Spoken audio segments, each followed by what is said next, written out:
감사합니다. 오늘 본문은 우리 예수님의 사역 중에서 매우 중요한 터닝포인트의 출발점에 서 있습니다. 예수님의 사역을 크게 두 부분으로 나눌 수 있는데 갈릴리 사역과 예루살렘 사역으로 나눕니다. 3년 반 동안 예수님의 갈릴리 지역 인근을 다니면서 하나님의 복음을 가르치고 전파하고 치유하시는 사역을 갈릴리 사역이라고 그럽니다. 그리고 마지막 일주일간의 이 예루살렘 사역, 예루살렘에서 이루어지는 사역을 예루살렘 사역이라고 나눌 수 있습니다.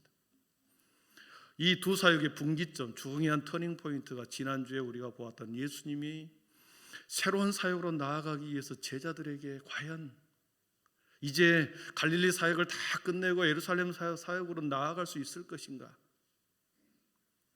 마치 중간고사를 치른 후에 하반기를 시작한 학생들처럼 그런 의미로 제자들을 테스트하면서 새로운 전혀 다른 사역을 준비하는 기로에 서 있습니다. 그래서 중요한 터닝 포인트다 그러죠. 그래서 지난 주일 우리 주님께서는 제자들에게 물었습니다. 세상 사람들이 나를 누구라고 하느냐? 그리고 너희들은 나를 누구라고 생각하느냐? 이 두 가지 질문, 예수님의 정체성을 묻는 질문이었습니다. 과연 제자들에게 주님께서는 자신의 제자들에게 어떤 모습으로 비춰졌을까 궁금했을 것이고, 세상 사람들이 자신을 향하여 어떤 고백을 하고 있는지 예수님이 궁금했을 것입니다. 이 질문에 대한 만족할 만한 답을 제시한다고 한다면 이제 다음 단계, 전혀 다른 새로운 사역, 예루살렘 사역으로 이제 나갈 것입니다. 제자들에게 신앙과 믿음을 한번 테스트해 보고 싶었고, 또 그들에게 정말 중요한 나의 제자가 될 수 있는가? 여러분, 갈릴리 사역은요, 기쁨과 환희와 기적의 연속이었습니다. 주님만 따라가면 주님께서 앞에서 행하시고 말씀하시고 이루시는 모든 기적과 말씀을 들으면서 엄청난 기쁨과 환호와 박수갈채가 있었죠. 그러나 장차 가야 할 예루살렘의 사역은 죽음이 기다리고 있고 고난이 기다리고 있고 그리고 순환이 기다리고 있습니다.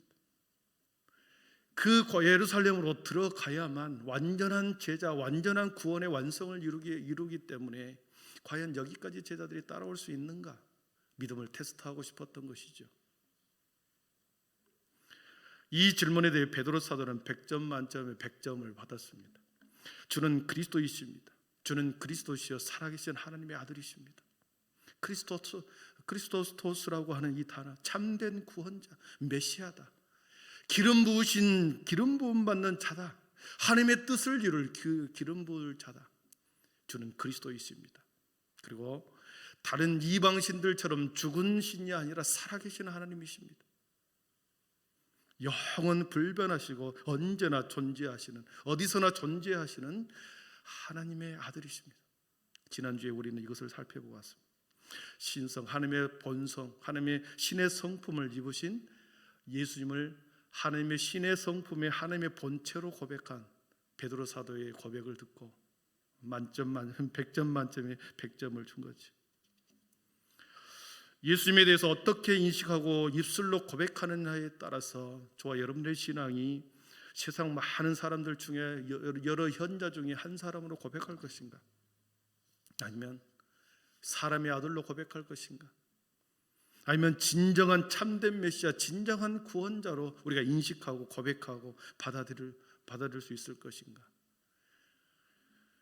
사랑하는 성도 여러분, 우리가 어떤 예수님에 대한 분명한 고백이에요. 베드로의 고백과 같이 살아계신 하나님의 아들로, 크리스토토스라고 하는 진정한 참된 구원자라고 하는 이 믿음의 고백이 있을 때 우리는 비로소 주님의 제자로 나아가는 출발점에 서 있는 줄 믿습니다. 베드로 사도는 놀라운 답변을 합니다. 마태복음 16장 17절에 보니까 바요나 시몬아 내가 복이 있도다. 이를 내게 알게 한 이는 혈육이 아니요 하늘에 계신 내 아버지시니라. 주님을 하나님의 아들로 고백하는 것은 혈육이 아니다. 너가 배워서 고백한 것이 아니다. 너의 인간의 지식으로 고백한 것이 아니다. 혈육이 아니라는 것입니다. 우리가 주님을 참된 구세주로 믿게 되는 것은 우리가 배워서, 듣고 배워서 알게 되어서 우리가 된 것이 아니다. 베드로, 너는 하늘 아버지께서 친히 너에게 가르쳐 주신 것이다. 내 영혼과 마음 속에 내가 누구인지를 가르쳐 준, 그래서 너가 복이 있다. 사랑하는 성도 여러분, 우리가 예수님을 하나님의 아들로 고백하는 것은 이 고백하는 이 믿음조차도 하나님으로부터 오는 것입니다. 나의 의지로 고백하는 것처럼 보이나 나의 주님을 고백하는 것도 하늘로부터 오는 고백.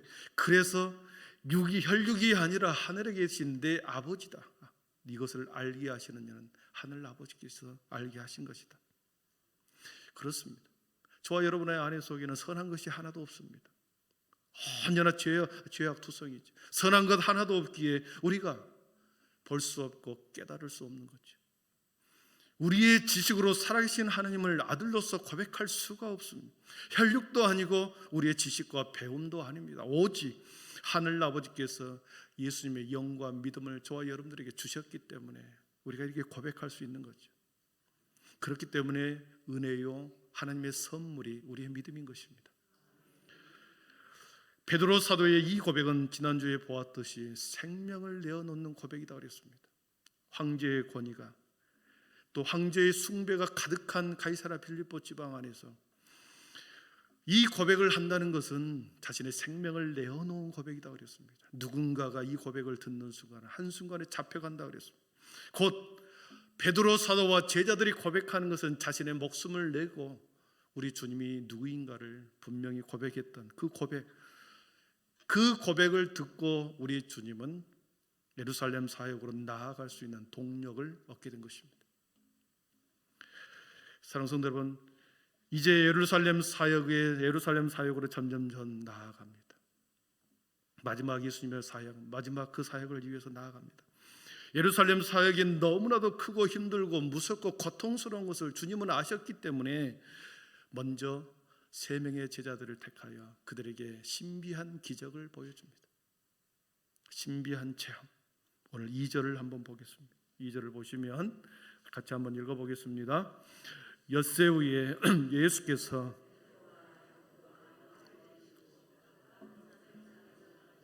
그들 앞에서 변형되사, 아멘. 바로 앞에서 우리가 베드로의 고백이 있었고 엿새 후에 6일이 지난 것입니다. 특별히 3명의 제자 베드로, 야고보, 요한을 데리고 산으로 올라가셨습니다.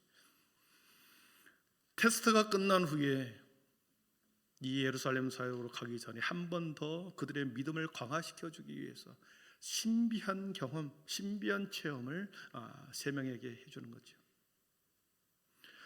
누가복음 9장 28절에 보니까 이 말씀을 하신 후에 8일쯤 되어 예수께서 베드로와 야고보와 요한과 야고보를 데리고 기도하시러 산에 올라가사 그랬습니다. 여기서는 6일이다 그랬고 거기는 8일이다 그랬고 기도하기 위하여 산에 올라가셨다. 29절에도 기도하실 때에 용모가 변화되고 그 옷이 휘어져 광채가 나더라. 누가복음은 조금 자세하게 이렇게 기록을 하고 있습니다. 기도에 초점을 맞춰서 6일이냐 8일이냐라고 하는 이 날짜는 그 당시에 달력이 없었기 때문에 좀 차이가 있을 수 있습니다. 그러나 누가는 기도에 초점을 맞추고 있습니다. 3명이 예수님과 함께 산에 올라가서 간절히 기도할 때 예수님의 얼굴이 용모가 변화되었다. 사랑하는 성도 여러분, 기도할 때 역사가 일어난 줄 믿습니다. 기도할 때 깨닫게 되고 기도할 때 새로운 세계가 열리는 줄 믿습니다. 기도할 때 예수님이 얼굴이 변형되었던 것처럼 우리의 인생의 문제가 기도할 때 새로운 모습으로 변형될 줄 믿습니다.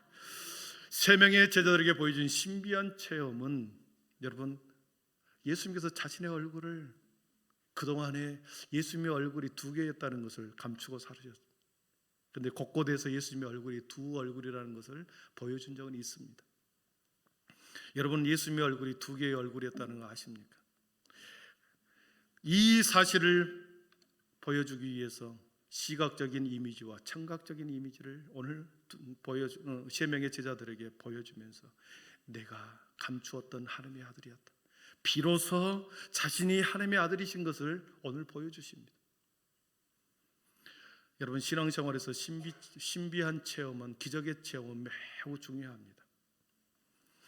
예수 그리스도를 믿음으로 영접한 그 사람과 믿음으로 영접할 뿐만 아니라 체험으로, 경험으로 알게 된 그 사람은 분명 신앙의 농도와 차이가 있을 것입니다. 이론과 지식으로만 아는 예수님, 이론과 지식으로 할 뿐만 아니라 체험적인 신앙을 가진 사람과는 그 믿음과 믿음의 강도에 있어서, 그리고 현실적인 믿음의 삶을 살아내는 그 일에 있어서 엄청난 차이가 있을 것입니다.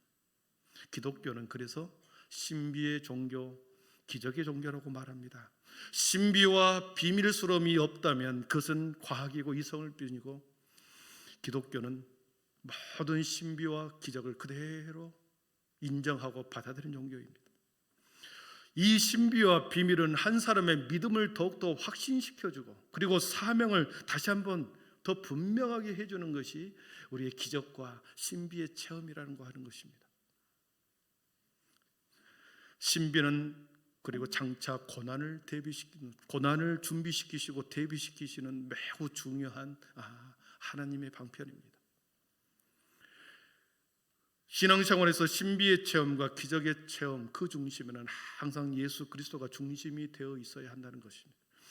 예수님이 빠져버린 신비와 체험은 그것은 다 가짜고 헛것입니다. 오늘 보니까 오늘 예수님께서는 세 명의 제자들을 향하여 자신의 얼굴을 보여줍니다. 첫 번째는 우리가 알고 있는 예수님의 얼굴, 인간적인 얼굴이죠. 그동안 12 제자들이 계속해서 봐왔던 얼굴, 눈과 코와 귀가 있는 모습, 예수님의 부모님과 고향 사람들이 익히 알고 있던 그 얼굴은 미소가 있고 흐르는 눈물이 있었고, 그 인간적인 얼굴 안에서는 고통과 슬픔과 괴로움의 얼굴이 그 속에 있었습니다. 우리와 똑같은 얼굴이었다라는 거죠. 여러분, 그런데 그 얼굴 속에는 충격적인 얼굴, 하나님의 얼굴이 그 속에 있었습니다. 예수님의 얼굴에서 인간적인 고통과 슬픔과 안타까움과 피곤함과 배고픔의 그런 여러 가지 의사표시를 표현하는 얼굴이 있는가 하면, 그 안에는 우리 인간처럼 짜증내고 불평하고 원망하고 화를 내고 미워하지 않는 하나님의 얼굴이 또한 그 속에 있었습니다. 그래서 이 얼굴은 사탄이 볼 때는 너무나도 무섭고 두려워 떠는 얼굴이었죠. 귀신 들리는 예수님의 얼굴을 보고 벌벌 떤 그 모습이 예수님 안에 하나님의 얼굴이 있었기 때문에 벌벌 떨었던 것이죠. 서기관과 바리새인들과 사두개인들 앞에서 예수님이 하나님의 권위, 거역할 수 없는 거룩함이 서려 있는 얼굴을 그들에게 보여준 얼굴이 하나님의 얼굴이었습니다. 그래서 이 얼굴을 삭개오도 보았고 수가성 여인도 보았고, 그리고 가늠하다 현장에서 잡혀 공포에 떨고 있는 그 여인이 보았던 이 얼굴이 하나님의 얼굴이었습니다. 오늘 보니까 2절에 다시 보면 시각적인 모습으로 엿새 후에 예수께서 베드로와 야고보와 요한을 데리시고 따로 높은 산에 올라가셨더니 그들 앞에서 변형되사 그랬습니다. 변형되었다, 변한다, 변했다, 원래의 모습이 아닌 다른 모습으로 변했다. 변형, 그럴 때 형태는 모양과 형성, 모습을 말하는 거죠. 모습과 형상이 다른 형태로 변했다. 그래서 변형되었다. 본질적인 변화와 외적인 모든 변화가 함께 다 변형되었다는 것을 의미합니다. 이 모습을 빌립보서 2장 6절 7절에 6절에서 8절까지 바울 사도는 이렇게 고백합니다. 하나님의 얼굴은 그는 근본 하나님의 본체셨다. 하나님의 본래의 형상이셨다. 7절에서는 자기를 비워 종의 형체를 가지사 사람들과 같이 되었다. 사람의 얼굴을 가지고 이 땅에 오셨다. 8절에 보니까 사람의 모양으로 나타나셨다. 사람의 모양으로 나타나셨고, 원래는 하나님의 본체였으나, 하나님의 본성이었으나, 하나님의 모형이었으나 사람과 같이 되어 사람의 형상으로 이 땅에 오셨다. 그러니까 하나님이 예수님의 얼굴에는 두 얼굴이 다 있었던 거지요. 요한계시록 1장 13절에 예수님에 대해서 이렇게 표현합니다. 우리 한번 같이 읽어보겠습니다. 요한계시록 예수님의 모습 같이 읽습니다. 조태 사이에 인자 같은 이가 발에 끌리는 옷을 입고 가슴에 금띠를 띠고 그의 머리와 그의 털에 같고 눈 같으며 그의 눈은 불꽃 같고 그의 발은 넘겨주시죠. 그의 발은 풀무불에 단련한 빛난 주석 같고 그의 음성은 맑은 물소리와 같으며 그의 오른손에 7 별이 있고 그의 입에서 좌우에 날선 검이 나오고 뭐라고 되어 있습니까? 얼굴은 뭐라고 되어 있다고요? 그 얼굴은 해가 힘있게 비치는 것 같더라 그랬습니다. 오늘 말씀에서는 옷이 광채가 났다 그랬지만 마태복음 17장 2절에는 마태복음 17장 2절을 보십시오. 그들 앞에서 변형되사 그 얼굴이 해같이 빛나며 옷이 빛과 같이 희어졌더라. 얼굴이 해같이 빛났다. 요한 사도가 보았던 해같이 빛난 얼굴을 마태복음에서도 마태도 보았고 누가도 보았던 것이죠. 이 예수님의 변형된 원래 하나님의 본래의 그 모습, 예수님의 하나님의 얼굴, 이것은 모세도 시내산에서 보았습니다. 그리고 바울 사도가 다메섹 도상에서 우리 주님의 얼굴을 거기서 강한 빛을 통하여 보았을 때 그의 눈이 멀어서 사흘 동안 보지 못하는 그런 경험을 한 적이 있었죠. 예수님은 해같이 빛나는 얼굴이 있었다. 오늘 세 명의 제자들에게 똑같이 변화산 상에서 해같이 빛나는 얼굴을 세 명의 제자들에게 보여주었습니다. 하나님의 얼굴. 그 모습을 보고 6절에 보니까 이는 그들이 몹시 무서워함으로 그가 무슨 말을 할지 알지 못함이더라 그랬습니다. 구약에서 하나님의 얼굴을 본 사람은 다 죽었죠. 그래서 이 제자들도 이제 죽었구나 두려워 떨고 있었습니다. 그러나 떨고 있었을 때 또 다른 모습으로 나타납니다. 세 명의 제자들에게 앞으로 예루살렘 사역을 위해서 더 큰 믿음을 주기 위해서 단단한 믿음을 형성시켜 주기 위해서 그들에게 예수님의 얼굴이 변형된 그 모습을 눈에서 보게 해 주었습니다. 거룩한 예수님의 모습, 변화된 모습, 신성의 거룩한 모습, 그것을 제자들의 눈에 확실하게 보여준 거죠.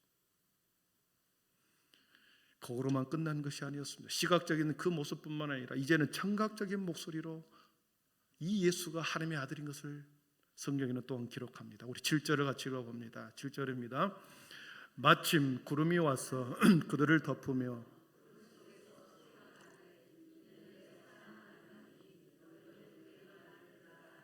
아멘. 예수님 얼굴이 너무나도 광채가 해같이 빛났기 때문에 하나님께서는 구름으로 싹 가려주셨습니다. 구름으로 가려주신 후에 하늘에서 소리가 들려오는 거죠. 이는 내 사랑하는 아들이요 내 기뻐하는 자라. 청각적으로 소리를 들려주는 세 명의 제자들에게 들려줍니다. 여러분 이 청각적인 소리는 우리가 공생의 첫 번째 시작할 때 세례를 받을 때 이 소리를 들었습니다. 물속에서 깊이 잠겨진 후에 완전히 죄가 없으신 정결하신 주님의 물속에서 이렇게 세례를 받고 나왔을 때 하늘에서 소리가 들렸습니다. 세상 사람들을 향하여 세례 요한이 베푸는 그 세례를 통하여 세상 모든 사람이 듣도록 이는 내 사랑하는 아들이요 내 기뻐하는 자라 모든 사람들에게 공포했습니다. 그런데 오늘 세 명에게 그 소리를 들려줍니다. 이가 누군지 아느냐? 이는 내 사랑하는 자요 내 기뻐하는 자라. 제자들에게 세 명의 제자들에게 다시 한번 지금 너희들의 눈앞에 있는 예수가 누군지 아냐? 하나님의 기뻐하는 자다. 내 사랑하는 아들이다. 주는 그리스도이시요 살아계신 하나님의 아들이라고 고백한 베드로의 고백을 그대로 하나님이 다시 한번 확인시켜 주는 거죠. 여러분 이 세 명의 사도들의 사역은 어떻게 끝이 나는 줄 아십니까? 예수님의 이 모습을 본 이 세 명의 제자들은 베드로는 어떻게 죽습니까? 거꾸로 죽습니다. 예수님이 십자가에서 똑바로 십자가에 못 박혀 죽었다고 한다면 나는 거꾸로 매달아 십자가에 죽겠다. 거꾸로 매달아 죽습니다. 야고보 사도는 복음 전파를 열심히 하다가 최초로 최전방에서 활동하다가 최초의 순교자가 됩니다. 예수님의 이 모습을 보았던 요한은 밤모섬에 유배되어서 재림의 주님이 장차 오실 재림의 주님이 보여줄 새하늘과 새 땅을 글로 잘 표현하여 우리들에게 남겨주었습니다. 끝까지 배교하지 않고 완전한 자신의 사명을 다 이루었던 이 세 명의 제자들, 무엇 때문입니까? 보고 들었기 때문인 거죠. 사랑하는 성도 여러분, 여러분이 기도하다가 주님의 형상을 만날 수 있기를 축원합니다. 여러분이 기도하다가 하나님의 음성을 듣기를 축복합니다. 혼자서 직장에서, 가정에서, 집에서, 교회 안에서, 기퉁이에서 혼자 기도하다가 너는 내 사랑하는 아들이다, 내 기뻐하는 자다, 우리를 향하는 하나님의 음성을 들을 수 있기를 축복합니다. 예수님의 신비의 체험 후에 마지막으로 이렇게 말씀합니다. 우리 8절 마지막 읽고 정리합니다. 8절입니다. 시작. 문득 둘러보니 아무도 보이지 아니하고 오직 예수와 자기들 뿐이었더라. 마태복음 17장 8절 같이 읽어보겠습니다. 시작. 제자들이 눈을 들고 보매 예수 외에는 아무도 보이지 아니하더라. 누가복음입니다. 소리가 그침에 오직 예수만 보이더라. 아멘. 산 꼭대기 중턱에 어느 한 중턱에서 4명이, 예수님과 함께 3명이 그 모습에 변형된 모습을 보고 오직 예수만 보였다. 변화산상에서 이 신비의 경험의 결론은 오직 예수만 보였다라고 하는 이 결론입니다. 여러분, 이 고백이 저와 여러분의 고백이 되기를 축원합니다. 인생에 살면서 많은 것이 보이죠. 저렇게 되고 싶다, 저것을 갖고 싶다, 저러한 것을 함께 하고 싶다, 보이지만 오직 예수만 보이기를 축복합니다. 신비한 체험, 기도의 기적의 경험 속에서 우리가 고백되어야 하는 것은 오직 예수라고 하는 것이죠. 자칫 나의 자랑거리가 되고 자칫 신비한 체험을 통하여 나는 내 기도의 능력과 효험을 자랑할 것이 아니라 우리의 기도를 통해서 오직 예수님의 영광만 위한, 오직 예수만 보이는, 예수만 자랑하는 우리 모두가 되기를 축복합니다. 사는 동안 내가 사는 것이 아니라 오직 예수님이 내 안에 살고 내가 예수님 안에 살아서 예수님의 이름이 높여지기를, 내 삶의 자리에서 오직 예수님만의 영광을 받으시기를, 그러한 믿음으로 그렇게 예루살렘의 사역으로 동참해 가는 우리 모두가 되기를 축복합니다. 기도하겠습니다.